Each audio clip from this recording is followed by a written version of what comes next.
Good morning. If you will, get your Bibles and turn to 2 Corinthians chapter 2. We'll begin our study using a verse from there in just a few moments. 2 Corinthians chapter 2.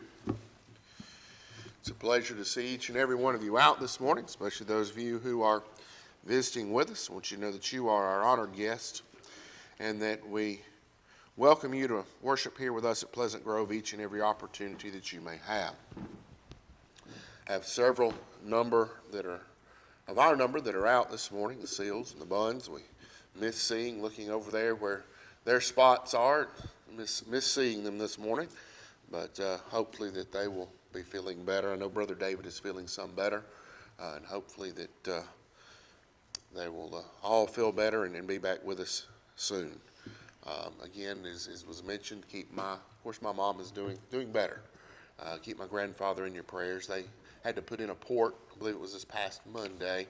I think from all the treatments that he's had, his veins have just had enough. So they had to put in a port so that they could continue his treatments. And I think he went to the hospital or the doctor every day this week. So keep him in your prayers as well. But he's doing, I guess, as good as could be expected, all things considered.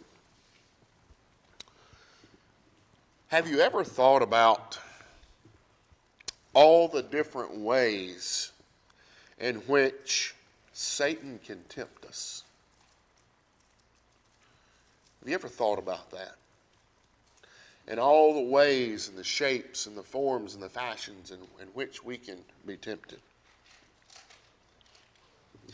Have you ever thought about how people are tempted in different ways? Some things that may be a temptation to me may not be a temptation to you at all. Some things that may be a temptation to you may not be a temptation to me. I can tell you that you could put me in a room full of alcoholic beverages and that would not tempt me at all.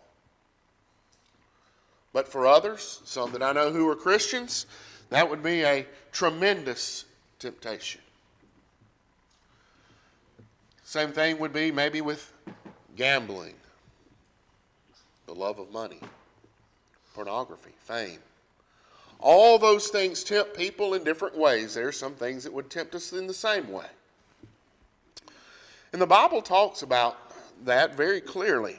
And in 2 Corinthians chapter 2 and verse 11, and that verse will be the foundation of our sermon this morning. This is from the New King James Version. It says, "Lest Satan should take advantage of us, for we are not ignorant of his devices." And depending on which translation you read, that verse may be worded a little bit differently.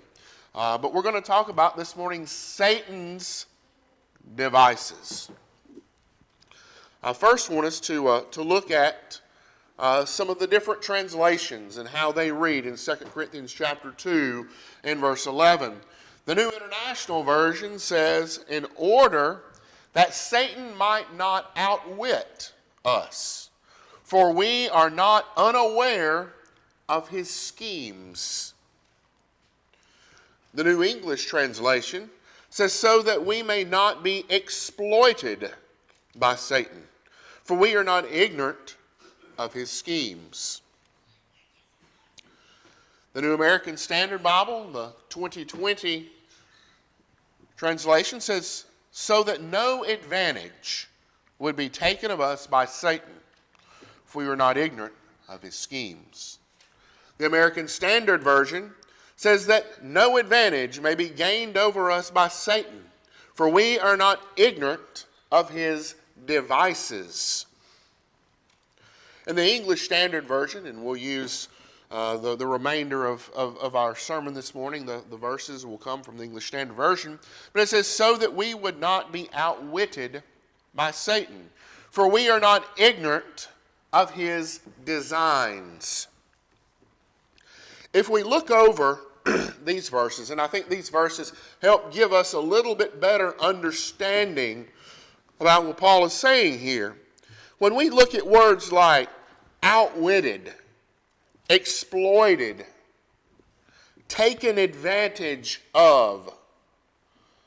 Those are things that I don't want to be associated with. I don't want to be taken advantage of or outwitted or exploited, especially when it comes to Satan. I don't want to be, as these passages say, unaware or ignorant of Satan, especially of his schemes, his devices, his designs. So as we look at this verse, there's a lot in it.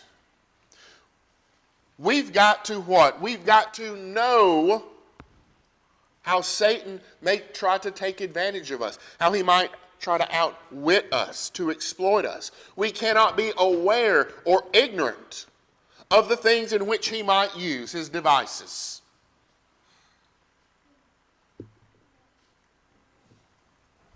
You know, it's like driving down the road. When we drive to Pleasant Grove on Sunday mornings, as we are in between Highway 119 and in the I-459 interchange, if you are in the second lane to the left, there's a pretty big hole, pretty big pothole that you just can't avoid.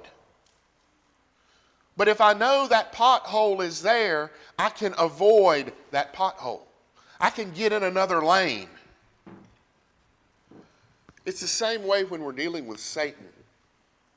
That if we know those temptations are there, we know what Satan may have before us, we can avoid those things.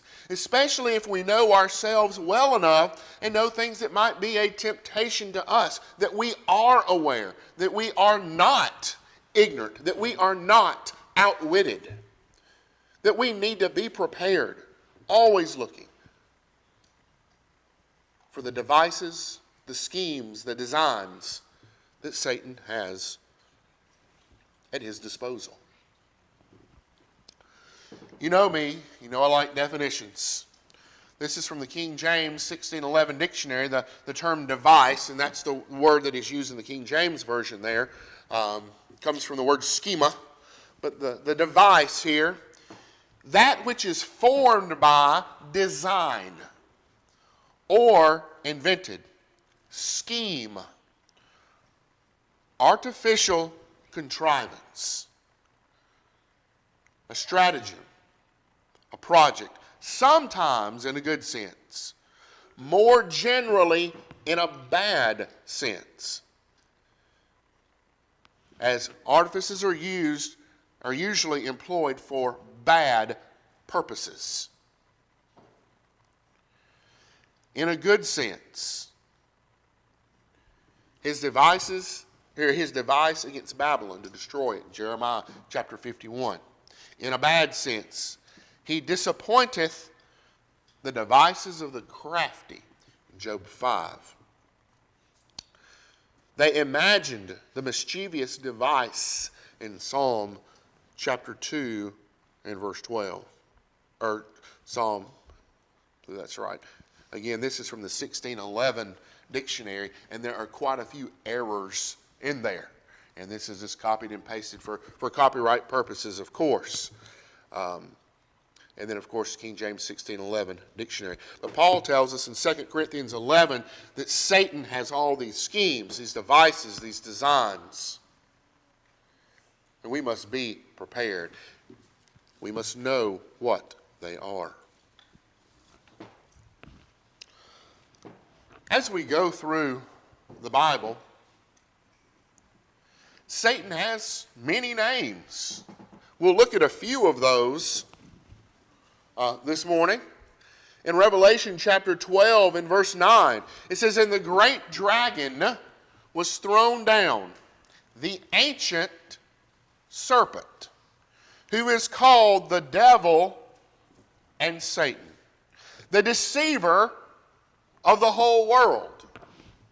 He was thrown down to the earth, and his angels were thrown down with him."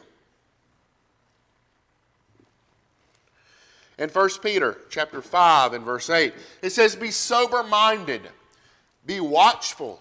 Your adversary, the devil, prowls around like a roaring lion seeking someone to devour. So we have here the dragon, the devil, the ancient serpent, Satan, the deceiver of the whole world. Those are not names that I want to be associated with. And you shouldn't either. A few more passages real quick. In Matthew chapter 12 and verse 24, but when the Pharisees heard it, they said, it is only by Beelzebul, the prince of demons, that this man cast out demons. And then again in Revelation chapter 20 and verse 2, and he seized the dragon, the ancient serpent, who is the devil and Satan, and bound him for 1,000 years. We see all these different names, and there are other names, of course, that are used in the Bible, but we see Beelzebul here, prince of demons. Talks about him being a roaring lion, seeking someone to devour, pacing around looking for someone to devour. We must be aware. We must know that the devil is always on the prowl. And if you've ever watched any of these animal shows and you see lions, what do? They go after the front of the pack, don't they? They go after the biggest and strongest. Well, no, they don't. They go after the one who's weak. Maybe the one who's not paying attention. Maybe the one who's sick. Maybe the one who's just having a bad day. And when the lion gets a hold of them, it's a really bad day. So we need to be prepared. Well, the nature of some of the devices in 1 Thessalonians chapter 2 and verse 18, because we wanted to come to you, I, Paul, again and again, but Satan hindered us. Satan hindered the apostle Paul. Satan hindered the apostles. If Satan can hinder them, I feel very confident he can hinder us as well. In Matthew chapter 4, beginning in verse 1, this is a long reading here, but there's so much in it that we need to pay attention to. It says, Jesus was led up by the Spirit into the wilderness to be tempted by the devil. And after fasting 40 days and 40 nights, he was hungry. And the tempter came and said to him, if you are the Son of God, command these stones to be loaves of bread. But he answered, it is written, man shall not live by bread alone, but every word that comes from the mouth of God. Then the devil took him to the holy city and set him up on the pinnacle of the temple and said to him, if you are the Son of God, throw yourself down. For it is written, he will command his angels concerning you, and on their hands they will bear you up, lest you strike your foot against a stone. Jesus said to him, again it is written, you shall not put the Lord your God to the test. Again the devil took him to a very high mountain and showed him all the kingdoms of the world and their glory. And he said to him, all these things I will give you, if you will fall down and worship me. Then Jesus said to him, begone, Satan, for it is written, you shall worship the Lord your God, and him only shall you serve. We see here that Jesus Christ himself is tempted by the devil. Think about the timing here of the devil tempting him. The first thing he does, he catches him after he's been what? Fasting 40 days and 40 nights. He's probably weak. He's probably tired. He's hungry. And what does he do? He first goes after that hunger.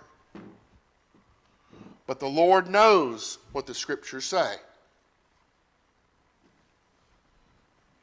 We'll look at another verse that goes along with this reading in just a minute, so keep this in the back of your minds. But Jesus himself was tempted. We can be tempted too.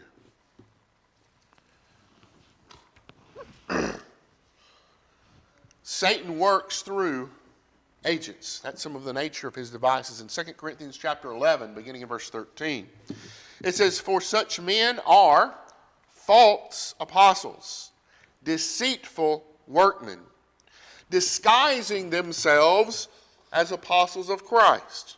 And no wonder, for even Satan disguises himself as an angel of light."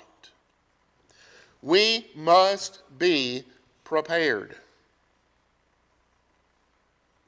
2 Corinthians chapter 2 and verse 11, our basis for our sermon this morning tells us Satan will try to get his advantage on us in any way, shape, form necessary for him to accomplish his will. We must be prepared. We must be on the lookout. We see these false apostles and these deceitful workmen. They're disguising themselves. But what does it say? Satan himself disguises himself.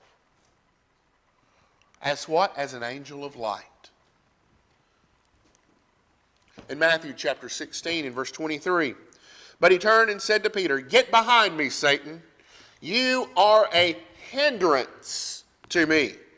For you are not setting your mind on the things of God, but on the things of man.'" In Acts chapter 5 and verse 3, "But Peter said, 'Ananias, why has Satan filled your heart to lie to the Holy Spirit and to keep back for yourself part of the proceeds of the land?'"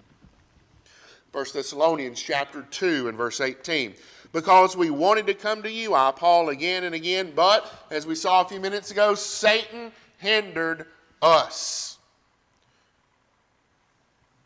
We see all these different ways in which Satan can hinder us. We must be alert, aware of Satan's devices, of Satan's tactics, always watching, being prepared.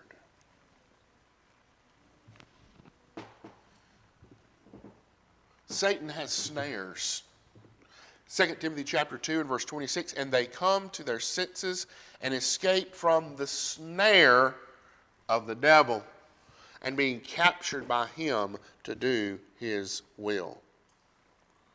1 Timothy chapter 3 and verse 7, "Moreover, he must be well thought of by outsiders, so that he may not fall into disgrace, into a snare of the devil."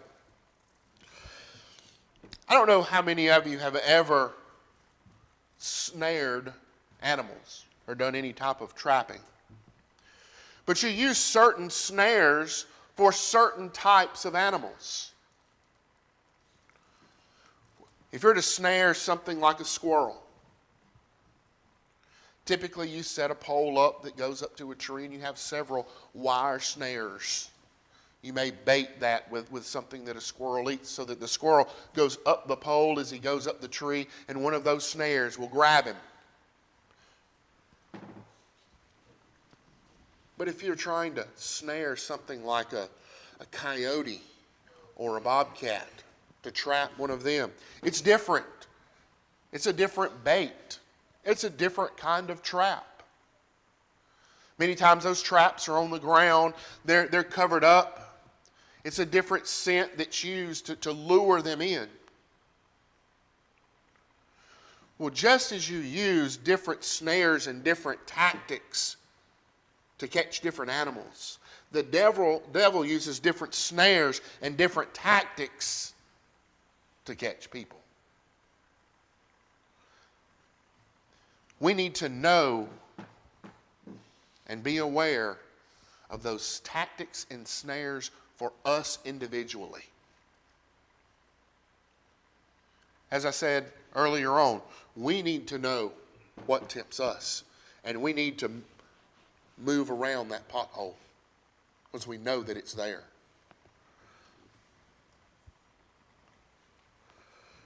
You know, something as I was reading through these verses, something jumped out here at me at 1 Timothy chapter 3 and in verse 7. It says, so that he may not fall into disgrace. Maybe a reputation among people. What kind of reputation do you have?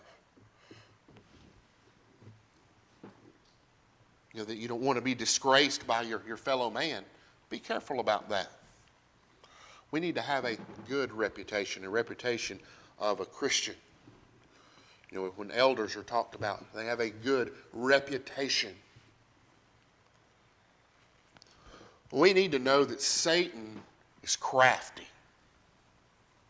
2 Corinthians chapter 11 and verse 3, but I am afraid that as the serpent deceived Eve by his cunning, some versions say crafty, your thoughts will be led astray from a sincere and pure devotion to Christ. In Genesis chapter 3 and verse 1, but I am afraid that as the serpent deceived Eve by his cunning, your thoughts will be led astray from a sincere devotion to Christ. And I think I may have copied and pasted that a little bit wrong there. If sin was obvious, it wouldn't be a danger to us. If it was easily seen, it wouldn't be a danger. But see, the devil is crafty. The devil is crafty. You know, sometimes it might be something as simple as an advertisement of something. You ever been in the fast food line at say McDonald's, and what do they have on the windows as you're going through the line? These great big juicy burgers, or these hot apple pies, or this big old thing of Coke. Why do they do that? They want to grab you. They want to pull you in. They want you to order that. Satan's the same way.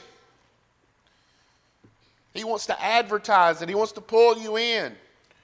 He wants to drag you in. And it may be something just as simple as that. You ever gone through and said, oh, I got to have that quarter pounder. That looks so good. You go through the line, you order it, you unwrap it, and you look at it. Number one, that didn't look like what was on that window at all, did it? And then you think, why did I order this? I see some smiles and some head nods. We've probably all done it at some point in time. Satan does the same thing to us when it comes to sin. He makes it look so good. And then when we get through, we look and say, why did I do that? It's not what it looked to be in the beginning. We have to be aware. That is the craftiness of Satan. He knows his craft. He's good at it. And we've got to be aware of it. You know, when you play chess with people, most people have certain moves and certain schemes that they use. And after a while, you figure them out. And you can move around their schemes. We need to study. We need to know what the devil's schemes are, and we need to move around them.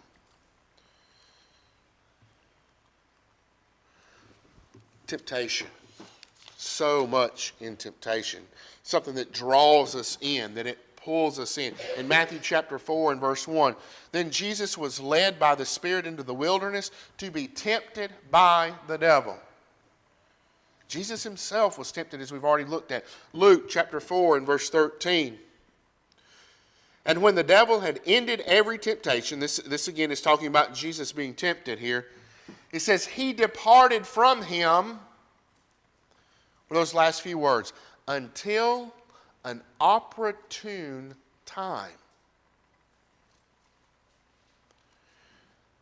You see, Jesus resisted the devil, and the devil didn't just leave forever, did he?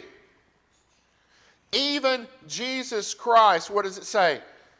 The devil will come back at an opportune time. Well, when's an opportune time for us?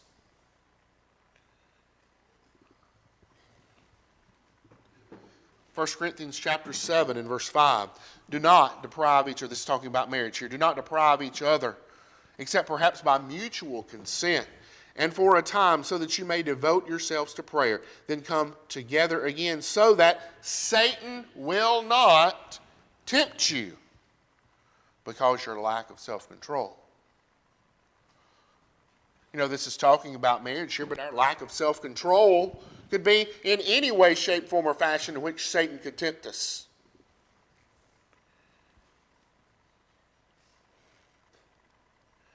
We need to know that the devil's a thief. In Luke chapter 8, in verse 12, it says, the ones along the path are those who have heard. Then the devil comes and takes away the word from their hearts, so that they may not believe and be saved. The devil takes away the word from people's hearts. In Mark chapter 4 and verse 15. And these are the ones along the path where the word is sown. When they hear, Satan immediately comes and takes away the word that is sown to them. Satan will steal whatever he can. He wants to steal the truth from us and ultimately steal our souls by any means necessary. The devil, Satan, has no regard for the truth. We must be aware.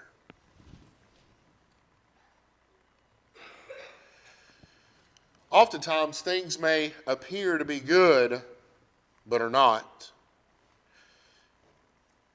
2 Corinthians chapter 11, verses 13 through 15. We've looked at this verse, but it says, for such men are false apostles, deceitful workmen, disguising themselves as apostles of Christ. And no wonder, for even Satan disguises himself as an angel of light. So it is no surprise if his servants also disguise themselves as servants of righteousness. Their end will correspond to their deeds. Even sometimes things that look good, that look appealing, are not. They may appear to be servants of righteousness, but they're not. Revelation chapter 2 and verse 9, I know your tribulation and your poverty, but you are rich. And the slander of those who say that they are Jews and are not, but are a synagogue of Satan. Sometimes let me use our circumstances, poverty against us, slander against us, tribulation against us.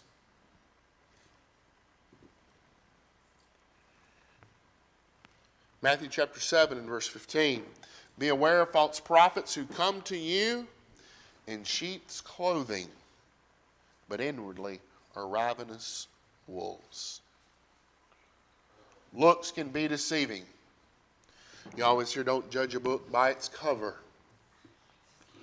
The same goes with sin and Satan. There are things that are going to draw us in. He disguises himself in all ways, shapes, forms, and fashions. Sometimes it can be companions, friends, and family. 1 Corinthians chapter 15 and verse 33, do not be deceived. Bad company ruins good morals. Evil companions corrupt good morals. In Proverbs chapter 16, verses 28 and 29, a dishonest man spreads strife, and a whisperer separates close friends. And a man of violence entices his neighbor and leads him in a way that is not good. We need to be careful with those who we surround ourselves with. Proverbs chapter 22, verses 24 and 25. Make no friendship with a man given to anger, nor go with a wrathful man, lest you learn his ways and entangle yourself in a snare. Most people want to be accepted by their peers, by their friends, and cannot stand not to be. But we need to be careful who our friends are. Friends, good friends, Christian friends, are so important. Their influence, their advice, their example. We need to make sure that who we associate ourselves with are like-minded people of faith, so that they can help us get to heaven.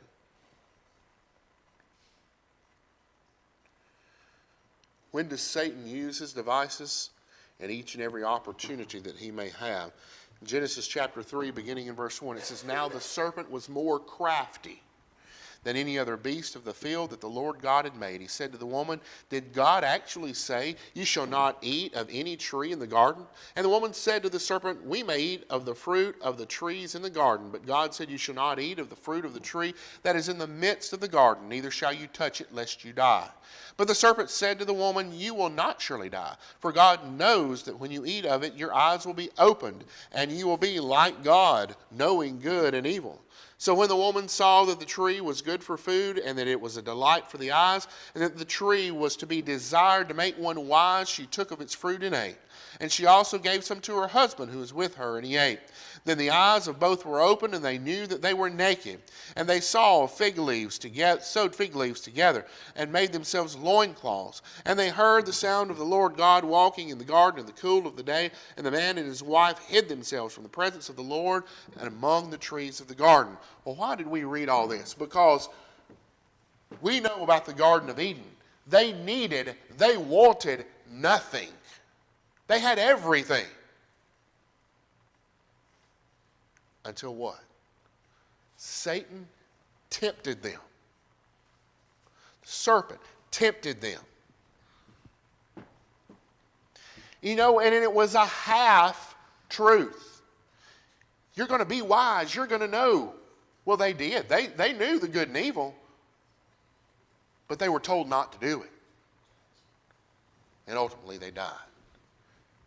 And we still pay for their sins, for man's sins. Deception, lies. Satan jumped at the opportunity.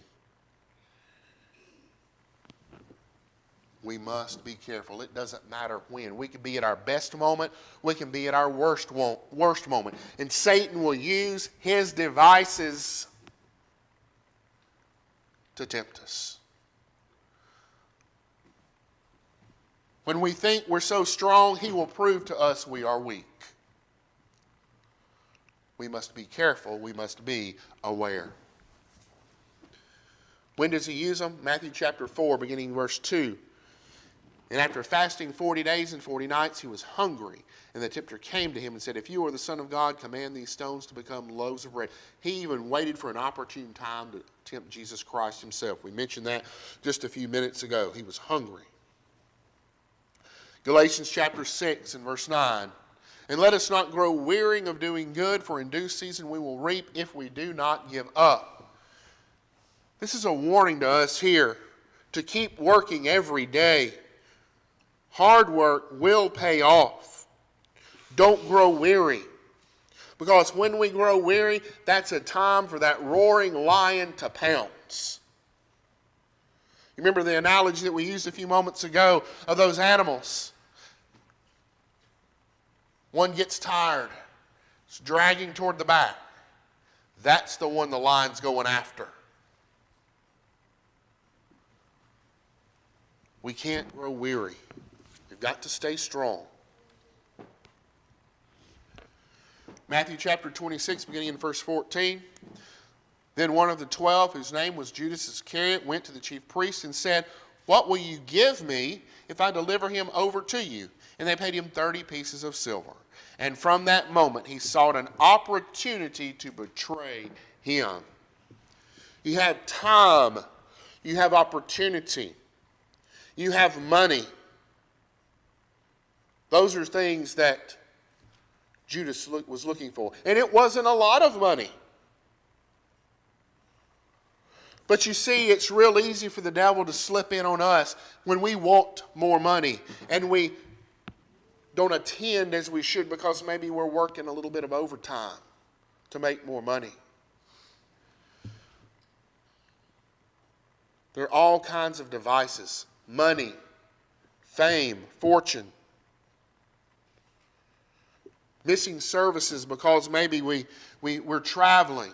1 Timothy chapter 6, verses 9 and 10. But those who desire to be rich fall into temptation, into a snare, into many senseless and harmful desires that plunge people into ruin and destruction. For the love of money is the root of all kinds of evil.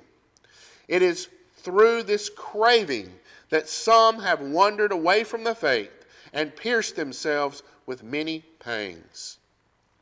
You see, blessings can turn into temptation if we're not careful. Striving for more money,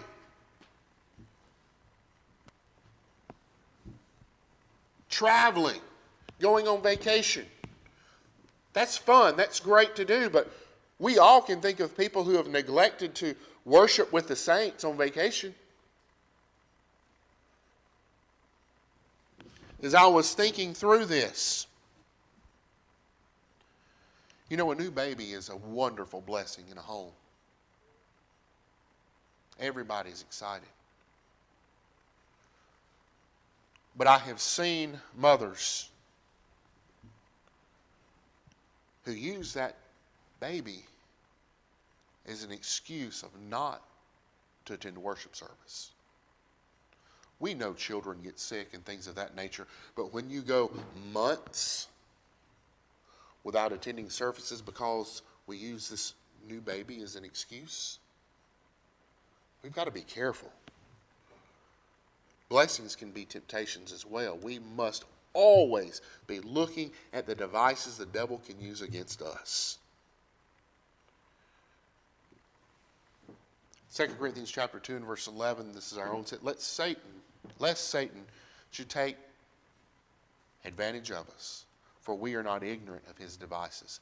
There are so many devices out there that we can't name them all.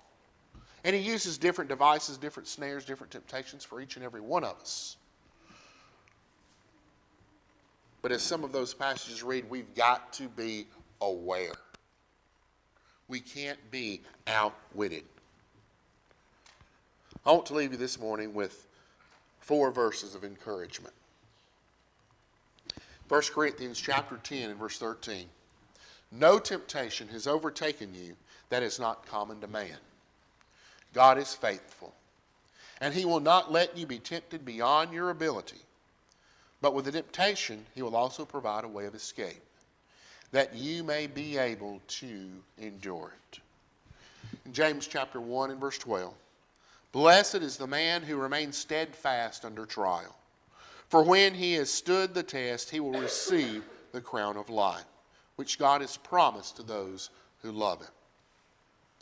Matthew chapter 26 and verse 41, watch and pray that you may not enter into temptation. The spirit indeed is willing, but the flesh is weak. And this is from the New English Translation, 1 Corinthians chapter 16 and verse 13. Stay alert.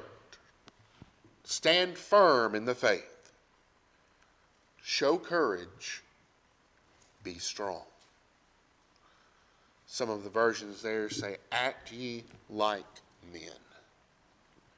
But we need to stay alert. We need to stand firm in the faith. We need to show courage, and we need to be strong against Satan's devices. The sermon is yours this morning. Hopefully it's an encouragement to you to be on the lookout for those devices in which Satan has, because there's a plethora of them. If Satan has used some of his devices against you, and you need some help of the congregation here, we'll be glad to help you. We'll be glad to pray for you. We'll be glad to build you up and help you to overcome those temptations. If you need to become a Christian, we'll help you do that as well. No greater blessing than we have than to become a Christian. If we can help you in any way this morning, please don't hesitate. Please come as we stand and as we sing.